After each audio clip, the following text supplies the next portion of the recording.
Por favor, do céu, pode ler. Tá. Pelo livro Pão Nosso, o livro Pão Nosso, pelo Espírito do Emmanuel. A lição 22, inconstantes. É uma carta de Tiago, capítulo 1, versículo 6. Porque o que duvida é semelhante à onda do mar que é levada pelo vento e lançada de uma para outra parte. Inegavelmente, existe uma dúvida científica e filosófica no mundo que, alojada em corações leais, constitui precioso estímulo à posse de grandes e elevadas convicções.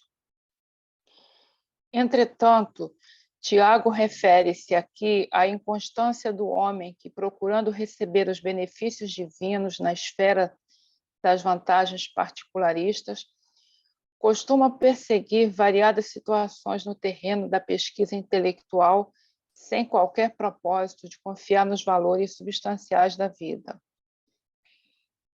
Quem se preocupa em transpor diversas portas em movimento simultâneo acaba sem atravessar porta alguma.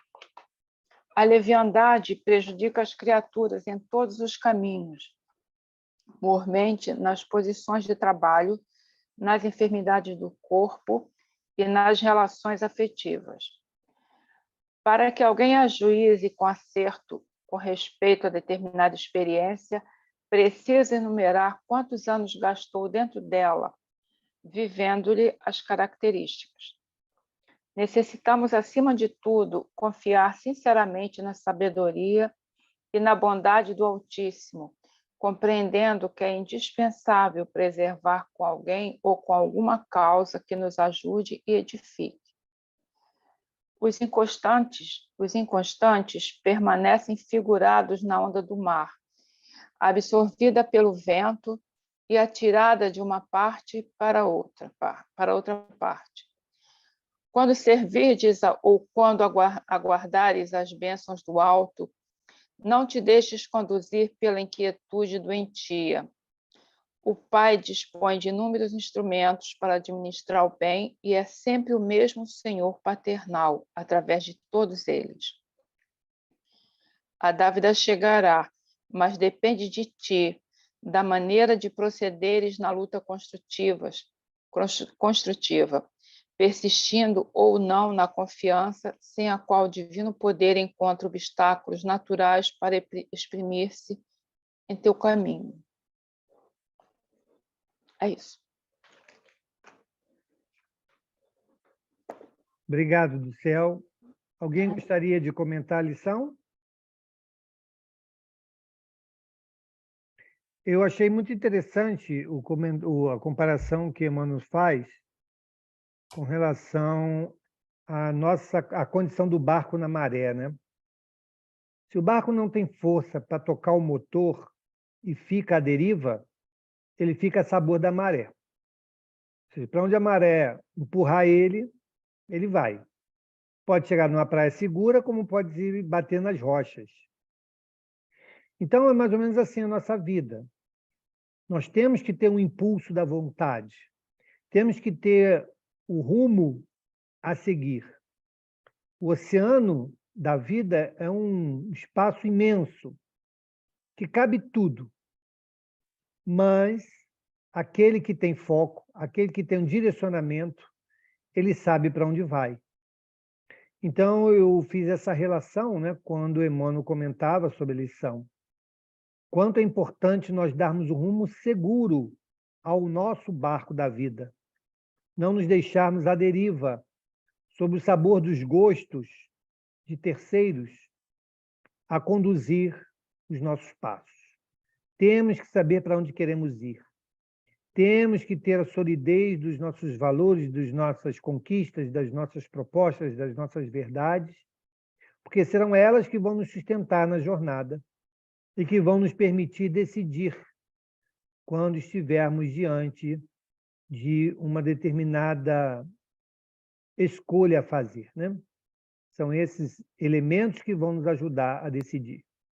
E se temos Jesus como meta, se temos Jesus como modelo, como norte, já temos uma grande bússola, bem segura, a nos apontar o caminho que devemos escolher. Foi a reflexão que eu fiz sobre a lição do céu. Alguém gostaria de comentar mais alguma coisa? Só lembrar, Mauro, que a dúvida, como ele diz aí, é saudável. Nós não podemos ter certezas de tudo, né? Só não devemos duvidar ou desacreditar sem estudar, sem pesquisar. Mas a dúvida nos convida à pesquisa.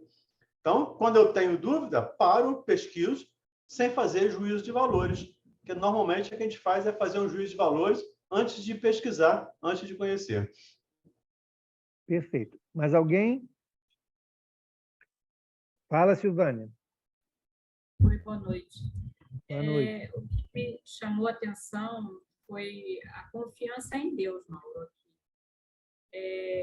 O que me pareceu, o que me chamou a atenção assim na leitura do céu é que temos que confiar. Se confiamos para uma coisa, não confiamos para um outro momento, eu acho que a gente fica meio perdido. Então, o que me passou foi que devemos ter a confiança em Deus mesmo.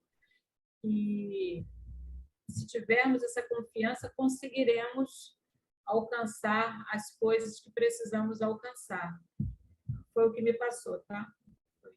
Obrigado, Silvana.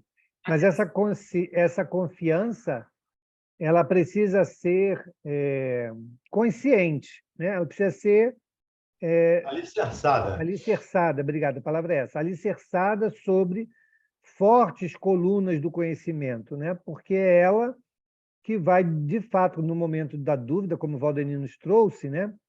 Nos dar aí a sustentação para onde tender, pelo menos, as nossas buscas, né? No auxílio da decisão maior. Diga, Verônica. Oi, boa noite, primeiramente. Boa noite. Logo aí no finalzinho também, né, a nossa irmã, ela leu que eu acho que a gente tem que fazer a nossa parte para que a bênção chegue. Foi isso, né, que ela leu? E é exatamente dessa forma, né? Se nós não corrermos atrás, não fizermos a nossa parte direitinho, fica complicado, né, da bênção chegar, é o que eu entendi, né? Com certeza. Nós temos sempre que dar conta da nossa administração, né? Ou seja, temos que fazer a nossa parte, não apenas esperar em berço esplêndido, né, as benfeitorias do amor de Deus para conosco. Ela virá, mas a depender do que oferecemos também. Obrigado, Verônica. Vamos então fazer a nossa prece. Vamos pedir ao nosso irmão Ulisses para fazer a nossa prece. Pode ser, Ulisses? Mauro, Oi, será que você me permite fazer a prece? Ah, sim, pois não. O Ulisses faz depois? Ulisses faz o encerramento, então. Tá bom. Tá joia. Oi, ligaram aqui para mim e ficou mudo, eu não ouvi. Era para eu fazer a oração? Ulisses, mas ela pediu para fazer agora no início, aí você faz no final, por favor. Tranquilo. Tá bom. Vamos lá, George. Senhor de amor e bondade, te agradecemos por esse dia tão maravilhoso e tão especial em minha família. Te agradecendo pela vida do meu irmão Márcio, que hoje completa 60 anos. Te agradecendo, Senhor, por esse grupo maravilhoso que surgiu em nossas vidas num momento tão difícil, em especial na vida do Márcio. Pedimos, Senhor, que possamos ter uma semana de estudos, de compreensão, de vencer, Senhor, cada dia uma mazela em nossa vida. Te agradeço, meu bom Deus, por ter permitido que esse espírito de luz, chamado Márcio Vicente, tenha entrado em minha vida, na vida da minha família, por estar nos direcionando em cada momento. Muito obrigada, meu Pai, por nos permitir esse encontro, por nos permitir estudarmos juntos, estarmos sempre juntos. Obrigada, Senhor. Ilumina esse grupo sempre. Que assim seja. Que assim seja. Depois manda o nosso abraço fraterno lá para o Márcio, tá bom, Jorge? Ele pediu para pedir desculpas da ausência dele, mas não é por causa do aniversário que ele está ausente. Ele comemorou ontem, mas ele está ausente hoje porque ele está sendo homenageado na Associação Brasileira de Engenheiros de Segurança. E aí, Legal. por coincidência, foi no dia do aniversário dele. Ele pediu, poxa, fala com o pessoal, pede desculpa a eles. Ele falou, peço, pode deixar que eu peço. Que bom, parabéns aí pela honra ao mérito. Obrigada. Vamos então ao nosso estudo. Flavinha, você vai ler para a gente hoje? Posso ler? Vamos lá, por favor. Ó, então, olha só, vamos voltar um pouquinho. Vamos voltar na pergunta 586, porque a 587 quase um desdobramento dela, uma continuidade, tá bom? 586. Tem as plantas consciência de que existem? Não, pois que não pensam, só tem vida orgânica. Ok, isso aí nós entendemos na semana passada, né? O pessoal contou aí as historinhas, né? Das suas relações com as suas plantinhas, tudo ótimo, está tudo certo. Mas vamos agora ao desdobramento, vamos lá. Experimentam sensações, sofrem quando as mutilam, recebem impressões físicas que atuam sobre a matéria, mas não têm percepções. Conseguintemente, não têm a sensação da dor. Ok. Então, a resposta aqui ela é muito clara, né? Então, ele diz aqui qual é o funcionamento, né, desse sistema que permite que o reino vegetal cumpra com seu papel. Então, como ele fala aqui, né, recebe impressões, porque ali existe, sim, sistemas, né, que permitem absorção de água, fotossíntese, crescimento, frutificação. Existe um sistema funcionando, né? Mas ele diz, ó, impressões físicas que atuam sobre a matéria, mas não tem percepção. Por quê? Quem é que tem percepções? O espírito, é o ser pensante, ok? Consequentemente, não tem sensação da dor. Até também a estrutura do vegetal ela é diferente, ok? A gente vai evoluindo nessa estrutura, se tornando cada vez mais complexa e especializada à medida que avançam, né, não só os reinos, como também os propósitos de cada elemento em cada reino. Tudo bem até aí? Tranquilo? Vamos adiante.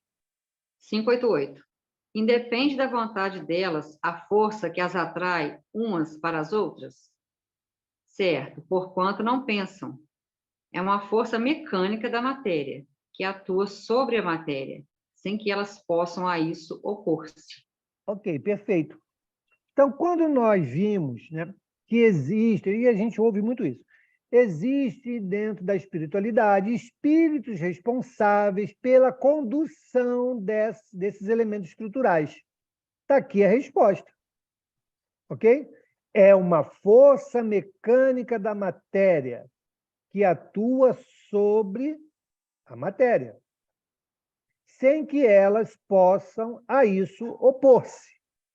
Então, se a matéria, por si só, não tem condição de discernir o que fazer, algo tem que agir sobre a matéria e conduzi-la. Esse algo que atua sobre a matéria para conduzi-la tem que ser algo inteligente, que tem que seguir um determinado propósito. Então, quem faz isso são os espíritos qualificados para a condução, a orquestração dos elementos materiais necessários para que a vida ocorra, e essa vida não só a vida biológica, material, mas também quando o espírito encarnado estiver nesse meio, precisa de elementos para o quê? Para nutrir a própria matéria que ele se reveste, que é o nosso corpo físico. Tudo bem até aí? Tranquilo? Vamos adiante. 589.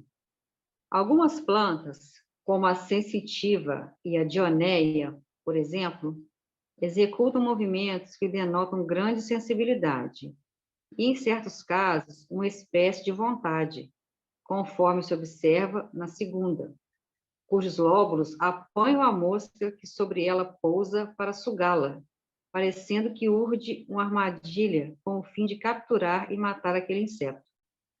São dotadas essas plantas da faculdade de pensar? Têm vontade e formam uma classe intermediária entre a natureza vegetal e a natureza animal? Constituem a transição de uma para outra? Tudo em a natureza é transição. Por isso mesmo que uma coisa não se assemelha à outra, e, no entanto, todas se prendem umas às outras. As plantas não pensam, por conseguinte, carecem de vontade. Nem a ostra que se abre, nem os zoófitos pensam. Tem apenas um instinto cego e natural. Ok. Então, veja aí como é assim, cristalina a mensagem que o irmão espiritual nos deu a respeito dessa questão. Por que Kardec fez essa pergunta de transição? Porque ele vivia ainda aquela mensagem, né, da evolução continuada, evolução das espécies, beleza? De Darwin, né? Então, aqui, ele está dizendo o seguinte, ó, tudo na natureza é transição. Por isso mesmo que uma coisa não se assemelha à outra, apesar de compor, de repente, o mesmo ciclo, ok? Mas não é a mesma coisa.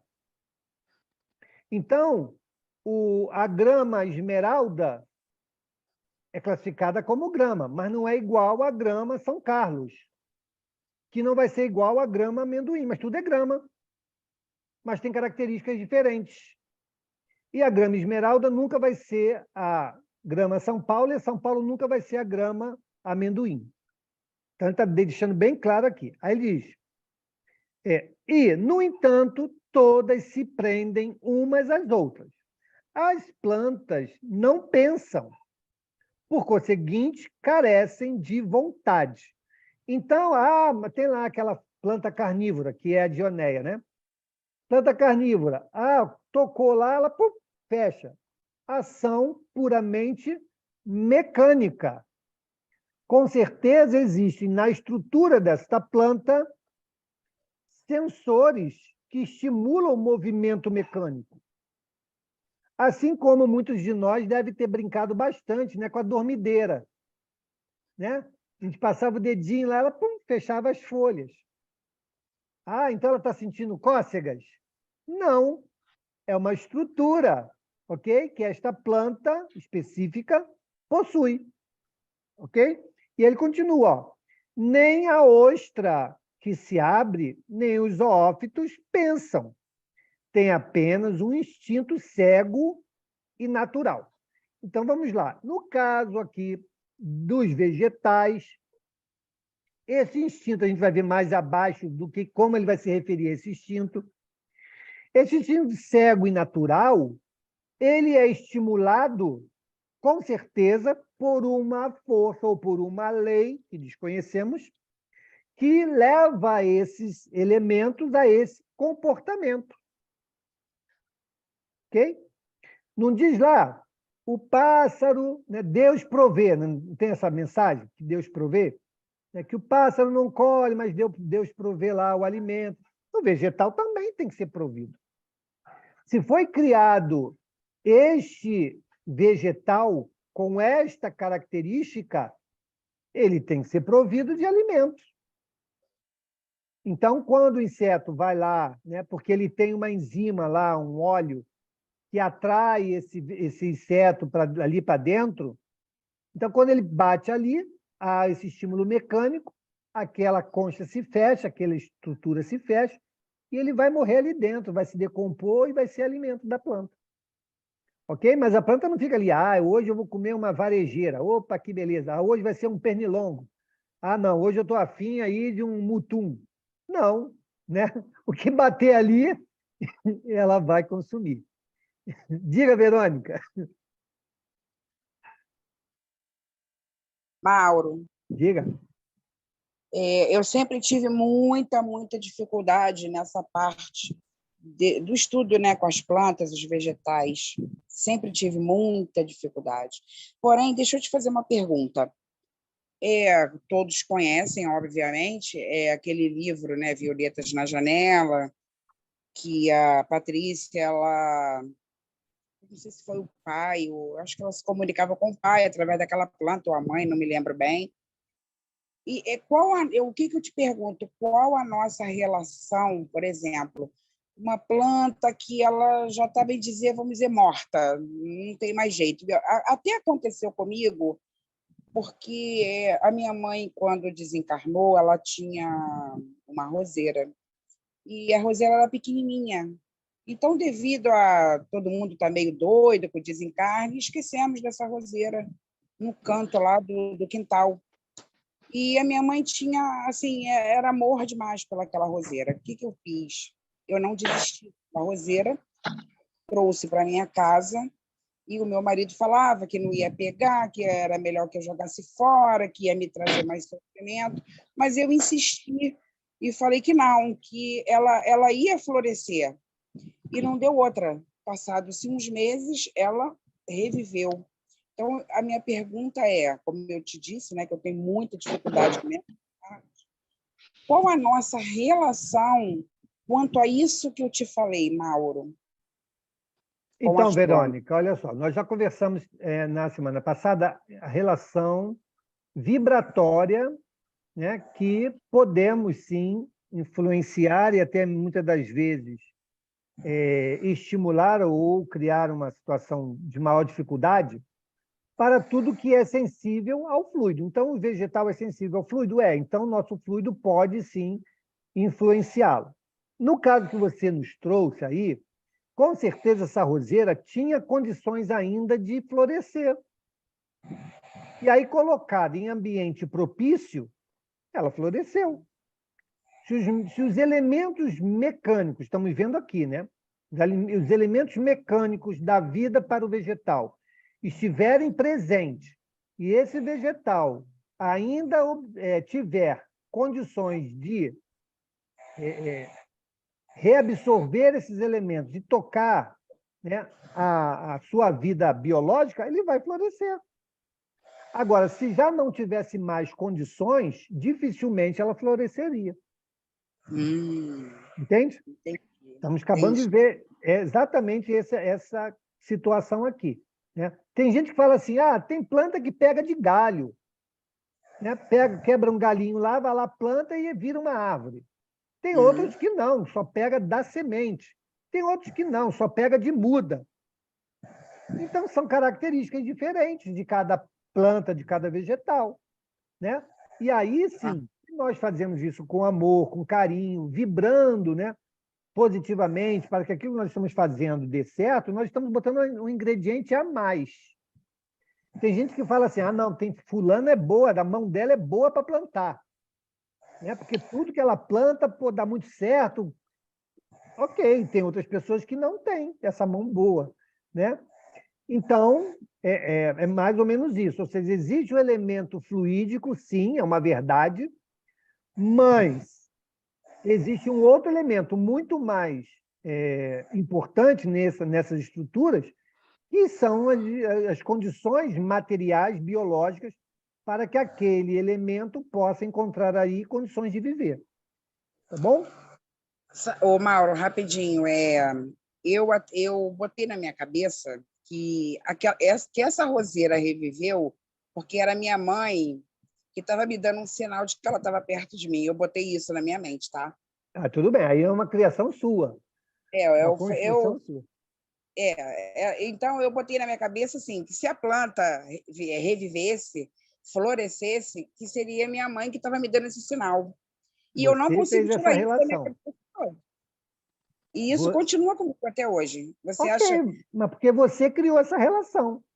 Você acha que se a roseira não tivesse florescido, sua mãe não estaria próxima a você? Na época eu pensava isso. Pois é, mas não tem sentido.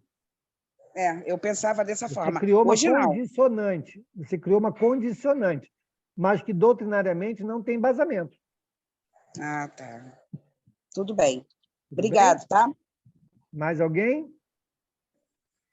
Mauro, só lembrar lá no caso da Dioné, quando a mosca posa, se você jogar uma pedrinha ou qualquer outra coisinha, ela também vai se fechar.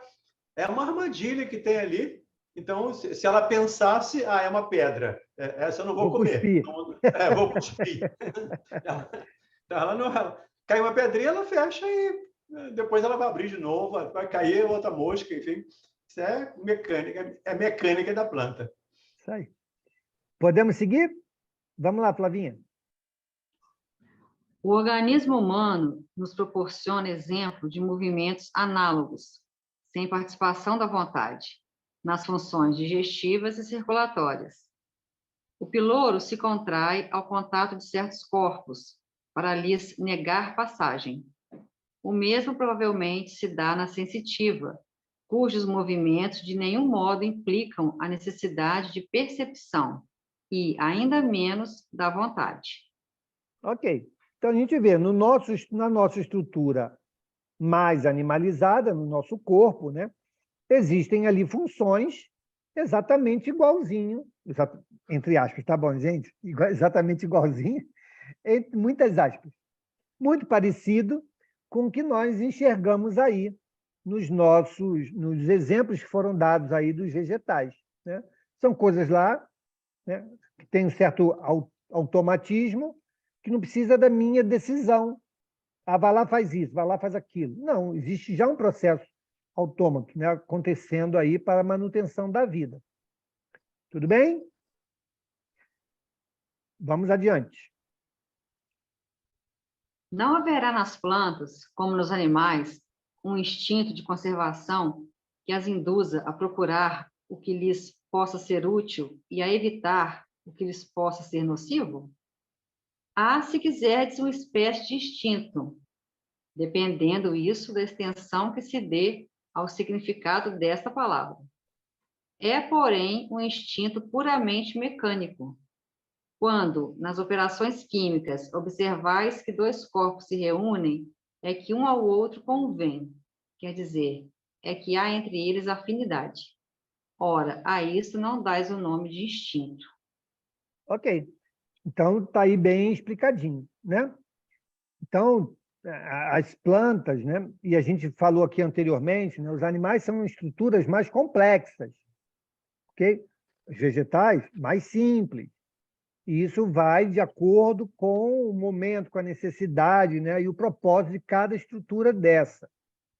E é muito interessante quando ele diz lá, né? O que você entende por instinto? De novo, ele repete isso, né? Se quiser, ou seja, instinto, se quiser, né? Uma espécie de instinto, dependendo da extensão que se dê o significado da palavra.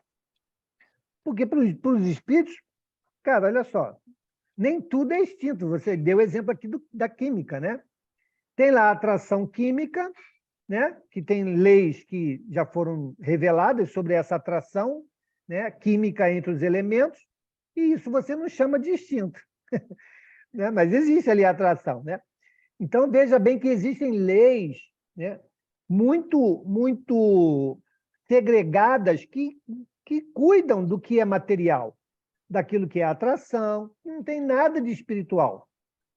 São leis naturais, são leis de Deus, mas que regem tudo que é matéria. Lembra a Trindade Universal? Deus, Espírito e matéria. Ok?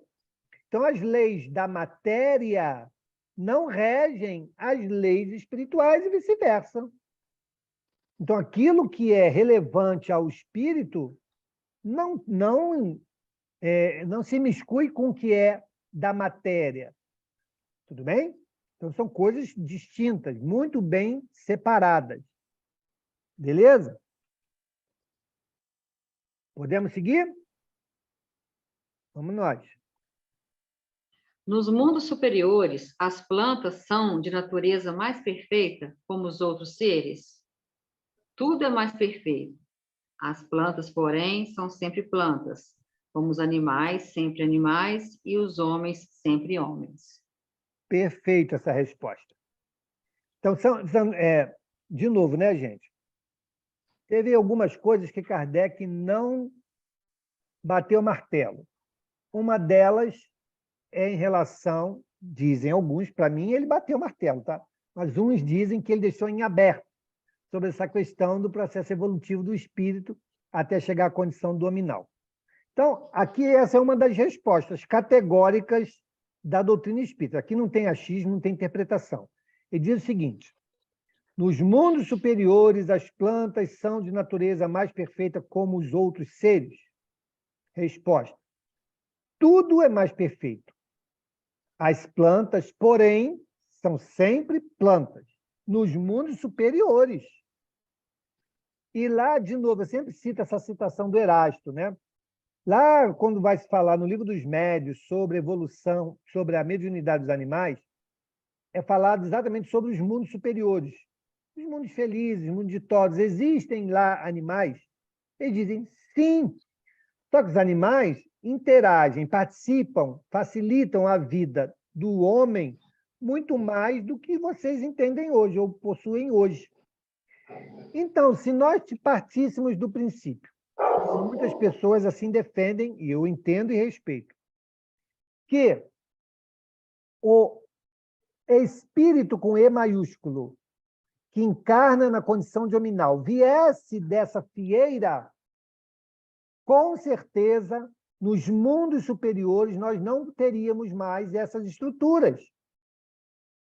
Porque como é que teria uma estrutura de um ser, em princípio, de formação, de evolução, em mundos superiores? Não faz cabimento. A lógica não nos permite entender dessa forma.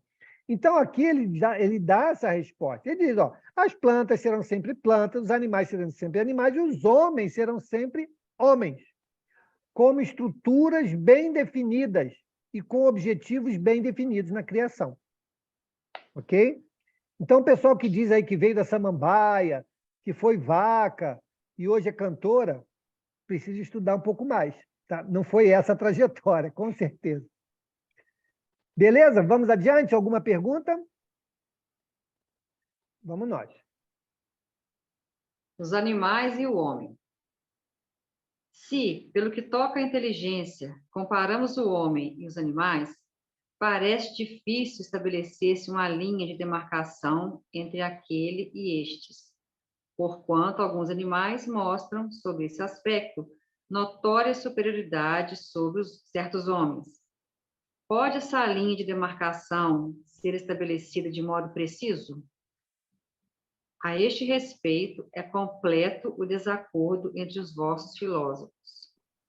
Querem uns que o homem seja um animal, e outros que o animal seja um homem. Estão todos em erro. O homem é um ser à parte, que desce muito baixo algumas vezes e que pode também elevar-se muito alto. Pelo físico, é como os animais, e menos bem dotado que muitos destes.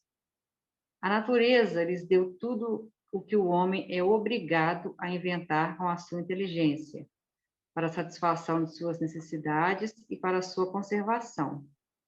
Seu corpo se destrói como dos animais, é certo, mas ao seu espírito está assinado um destino que só ele pode compreender, porque só ele é inteiramente livre. Pobres homens, que vos rebaixais mais do que os brutos, não sabeis distinguir-vos deles? Reconhecei o homem pela faculdade de pensar em Deus. Ok. Está aí, resposta direta, clara, cristalina, né? Mas nós temos, companheiros, eu entendo, respeito, né? Tem pessoas que levam para um outro entendimento, né, a questão dos animais e tudo mais. Então, eu entendo, tá bom? Mas não é o que a doutrina nos diz. Essa resposta é clara. Alguém teve alguma outra interpretação dessa resposta aqui que diga a respeito do processo evolutivo do ser espiritual? Só pela última frase, não, né? Não, né? Então, ele diz lá com todas as letras, muitas das vezes eu uso esse termo. O mineral, o vegetal e o animal são elementos estruturais para que o ser hominal possa estar na vida física. E ele diz isso aqui, ó. Vou repetir, ó.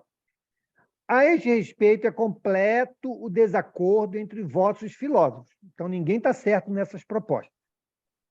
Querem uns que o homem seja um animal e outros que o animal seja um homem. Isso aí a gente está acostumado a fazer, não é, gente? Nós temos a tendência, a inclinação de humanizar os animais. Humanizar os animais, dar a eles características humanas, coisas que eles não possuem, pela nossa carência, por uma série de coisas. Tem explicação para tudo. Mas é o que a gente normalmente faz. Estão todos em erro. O homem é um ser à parte, que desce muito baixo algumas vezes e que pode também elevar-se muito alto. Então, claro, o espírito que está encarnando pela primeira vez, está no início do processo encarnatório, ele é muito próximo do animal, gente. Ele ainda não tem um senso, né, do bem e do mal definido com clareza. Ele está aprendendo. Ele vai ser dominado pelos instintos naturais. Ok. Então, ele vai, sim, caçar para poder comer, ele vai buscar se reproduzir para manter a prole, igual o animal. Só que ele não é o animal, nem vem do animal. Ele é aquele que vai progredir, que vai desenvolver inteligência, que vai desenvolver o senso moral, que vai chegar a pontos que os animais não irão alcançar. Está aqui bem claro, né? Então, por isso que ele é um ser à parte. Se não fosse, aqui era a hora de responder e não teria problema nenhum. Não, olha só, o ser espiritual, que nem tem aí a fala de Leon Denis, que atribuem a Kardec, que não é do Kardec, é do Leon. Ah, o espírito dorme no mineral, desperta no vegetal, né? Tem essa história? Não tinha problema nenhum se fosse isso. E ele ia explicar como isso acontecia. Olha, o ser inteligente, o princípio inteligente, antes de alcançar a condição de espírito, ele passa assim, ó. Ah, no mineral é assim, ele absorve isso. No vegetal é assim, ele absorve isso. No animal é assim, ele absorve isso. E no hominal ele dá segmento. Mas não é isso. Está aqui a resposta. É um ser à parte. Se é um ser à parte, é um ser à parte na criação. Tudo bem? E aí ele continua.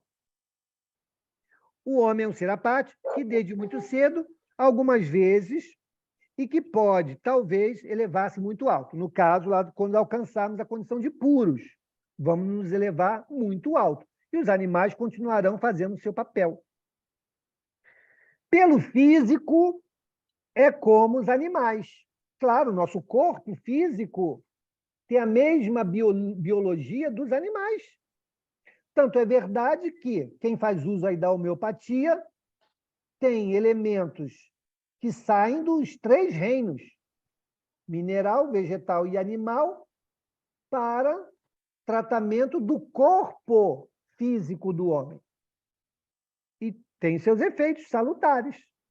Ok? Então, nessa estrutura, somos semelhantes. Ele continua.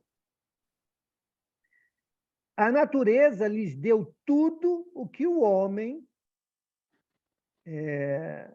acho que eu pulei, né? Pelo físico é como os animais e menos bem dotado do que muitos deles. Então, pela estrutura, né, biológica do nosso corpo em relação a alguns animais, somos extremamente frágeis. Se nós não fôssemos diferentes dos animais, teríamos perecido lá na pré-história. Porque tudo era gigantesco, tudo era nocivo a nós. Os animais eram gigantescos, os vegetais eram gigantescos, né? E nós teríamos perecido. Não perecemos por quê? Porque a nossa destinação é outra, porque a inteligência nos conduziu a outras formas de dominar, né, de sobrepujar essas estruturas. E o momento também da formação do mundo precisava, por exemplo, da extinção de algumas daquelas espécies. Por quê? porque não só estruturalmente elas seriam importantes no futuro, nós só temos o petróleo hoje porque tivemos os animais pré-históricos lá atrás, né? Porque foi a decomposição deles que formou as grandes bacias de óleo, de petróleo, de gás e tudo mais. Como também eles precisavam perecer para que nós, o espírito, o ser inteligente, pudesse permanecer na Terra e chegar à condição que estamos hoje. Beleza? Então, ele continua. Ó. Então, a natureza lhes deu tudo que o homem é obrigado a inventar com a sua inteligência, para a satisfação de suas necessidades e para a sua conservação. Então, quando nós aprendemos, olha, lá a gente sentia frio pra caramba, ó, esse pelo aqui me aquece. Opa, então já passei a me vestir, me proteger. Com o quê? Com o pelo e o couro dos animais. A carne, o vegetal, o peixe, a água, opa, isso aí é importante para a minha saúde, para a minha vida, para eu crescer forte. Depois, os ossos, quando entendemos, e os minerais se transformaram em objetos de defesa, de ataque, de cultivo. Tudo isso graças ao quê? À nossa inteligência. Então, espíritos mais adiantados do que nós, naquela época, encarnaram para nos mostrar isso. Olha como é que você domina o fogo, é assim.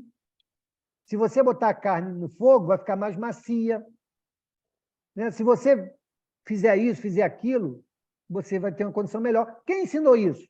Não podíamos ser os mesmos, porque ninguém sabia nada de diferente um do outro. Então, os espíritos encarnaram para nos ajudar a impulsionar a inteligência. Então, nós precisávamos da matéria-prima, e a matéria-prima vem da natureza, está aqui. Então, de novo, quando eu falo, né, são elementos estruturais. Então, tudo está aí. Os nossos remédios estão aí. Já estão aí, né? Daqui a pouco a gente vai descobrir o remédio aí para os cânceres, né? Para as síndromes das mais variadas. Vamos descobrir, porque já está tudo aí. No momento certo, vão surgindo. Então, isso é importante a gente entender. Aí ele continua. Seu corpo se destrói como dos animais. É certo, claro, o elemento material, tudo que é matéria, independente de onde seja, no universo, vai se comportar da mesma forma. Ele vai cumprir seu papel e vai entrar no estado de decomposição. Tudo se transforma, não tem essa lei? Nada se perde, tudo se transforma. Continua. Então, seu corpo se destrói como dos animais. É certo. Mas ao seu espírito, com E maiúsculo, então, quando ele cita espírito com E maiúsculo, está falando do ser inteligente, está assinado um destino que só ele pode compreender, porque só ele, o espírito, é inteiramente livre. Então, está dizendo o seguinte, que o reino mineral, o reino vegetal, o reino animal não são inteiramente livres. Eles são ordenados, eles são conduzidos por um processo maior. Agora, o ser espiritual, o ser inteligente, este é inteiramente livre. E vamos seguir nessa liberdade relativa até chegarmos à condição de pureza. Pobres homens, que vos situais abaixo dos brutos, esses que pensam dessa forma. Não sabeis distinguir-vos deles? Ou seja, a gente não sabe se distinguir dos animais, dos vegetais e dos minerais? Temos que forçosamente nos colocar todos no mesmo bolo? Não. Porque não somos a mesma coisa. Não temos a mesma destinação. E ele continua. Reconhecei o homem pela faculdade de pensar em Deus. Então, ele deu aqui uma sentença que essa, por si só, já seria suficiente para nos distinguir. O animal pensa em Deus? Não pensa. Vegetal pensa em Deus? Não pensa. O mineral pensa em Deus? Não pensa. Então, não podemos atribuir as mesmas coisas a esses elementos estruturais. O ser espiritual é aquele que traz em si já a certeza de Deus. Só que nós vamos desenvolvendo esse entendimento com o tempo, ok? Amadurecendo isso com o tempo. Tudo bem, gente? Perguntas? Posso falar? Pode, Posso falar? pode, Flavinho. Tem 5 anos que eu parei de comer carne. Uhum. E aí eu fico pensando como que o ser humano é incoerente e eu estou me incluindo também nisso. Esse negócio de humanizar os animais, né? Você falou aí, a gente vê muito isso. E eu parei de comer carne depois que eu adquiri um cachorro. Porque foi uma coisa muito engraçada, assim. Me peguei tanto a ela, tudo, minha cachorra. Eu fiquei pensando, como pode, né? Eu amo essa cachorra, gosto muito dela, ela faz parte da minha vida, mas outros animais eu posso consumir. Né? Os outros, então, não tem muita importância. Igual a minha irmã lá com o gato dela, também é vegetariana também, e vegana ainda não consigo ser. Eu fiquei pensando nisso, né? As pessoas têm gato, têm cachorro, amam de paixão, mas consomem o boi, a galinha, como se fosse o normal, né? E, para mim, são todos irmãos, meus irmãos na natureza. Aí que eu parei de comer carne, desde quando eu adquiri essa cachorra. Você acredita que foi esse insight que me deu, assim, quando eu comecei a conviver com ela? Foi Sim, que eu então, parei de comer carne. você criou uma relação sentimental com esse animal e estendeu para os outros. Você se sente bem dessa maneira, ótimo. É um estilo de vida que você escolheu, ok? Agora, é o que a gente muitas das vezes comenta lá na rádio, né? O problema está em que a gente queira transformar isso como uma coisa padrão para os demais. Né? Não, mas isso Então, não. nós temos cultura, né? Por exemplo, o chinês lá come tudo que anda ele come. A gente vai lá, a gente tem a nossa cultura aqui, que ama os nossos cachorrinhos, nossos gatinhos, né? Passa na feira deles lá de Wuhan, vai sair de lá deprimido, vai querer cortar os pulsos. Né? Tem lá o cachorrinho lá que vai igual a galinha, quando tinha o aviário, lembra disso? Aquela ali que está mais gordinha lá. Lá tem cachorro, mas eu não sei, gato, não. tem Eu acho escorpião, que tem tem... certas culturas, assim, que eu posso estar fazendo julgamento, estou fazendo julgamento. Acho que tem certas coisas, assim, que, para mim, já, assim, você comer até barata, eu acho que já é um pouquinho de atraso deles Mas, ainda, Flavinha, sabe? vou te dizer uma coisa com certeza absoluta. Isso só acontece lá porque eles não têm da onde tirar. Então, tudo que possa prover alimento, eles consomem. Se eles vivessem aqui no Brasil com essa diversidade, talvez a cultura fosse outra. Mas, não existe, mas as pessoas que não consomem carne nenhuma, elas estão vivem em pé aí, tem outras maneiras de... Tem outras coisas para comer. Mas então, já chegaram a esse nível de entendimento. Outros ainda não chegaram. Então, é isso que eu falo. Eu acho que, assim, a gente não é melhor que ninguém. Não é isso. Sim, entendi. Mas parece que as pessoas não procuram uma saída, sabe? Uhum. Aí fica assim. É igual a vaca ser idolatrada na Índia também, né? Deusada na Índia. O macaco. Exagero também, cada um realmente. São fases, né? Fases da evolução. Tudo bem, gente? Podemos seguir? Alguma pergunta? Então, vamos adiante. Fechou o horário aí, Mauro. Ah, fechou? É porque nós começamos a estar atrasado, né? Nós começamos atrasado hoje. Deixa eu ver aqui se essa é muito grande. Espera aí. Acho que a gente pode parar aqui na 593, né? 593. Tá bom. Então, a gente para aqui na 593 e retomamos na semana que vem. Pessoal, ninguém está aborrecido com o estudo, não, né? Todo mundo aí tranquilo, em paz, beleza. Esse povo, no fundo, acha que os seus gatos, os seus cachorros vai para a gente. Ai, ai. Bom, vamos então fazer a nossa prece. Nosso irmão Ulisses, né, vai fazer a nossa Mauro. prece. Oi? Antes de fazer a prece, queria fazer um agradecimento. Pois não. Ontem tivemos o nosso feirão lá da rádio, lá em Niterói, e tivemos alguns amigos daí, inclusive trabalhando lá do grupo, né? Trabalhando Maravilha. lá para ajudar a rádio, e foi muito bom, muito bom. Então, o nosso agradecimento aí, do fundo da alma, a todos que foram lá e aqueles que, além de ir, trabalharam, serviram, ajudaram, enfim, foi muito bom. Tivemos um dia maravilhoso. Então, muito obrigado a todos que participaram. Maravilha, fantástico. Também agradeço aí, em nome aí da rádio, a todos que puderam estar lá e colaboraram efetivamente com o evento. Então, Ulisses, pode fazer a nossa prece? Pois não, vamos sim. Por favor.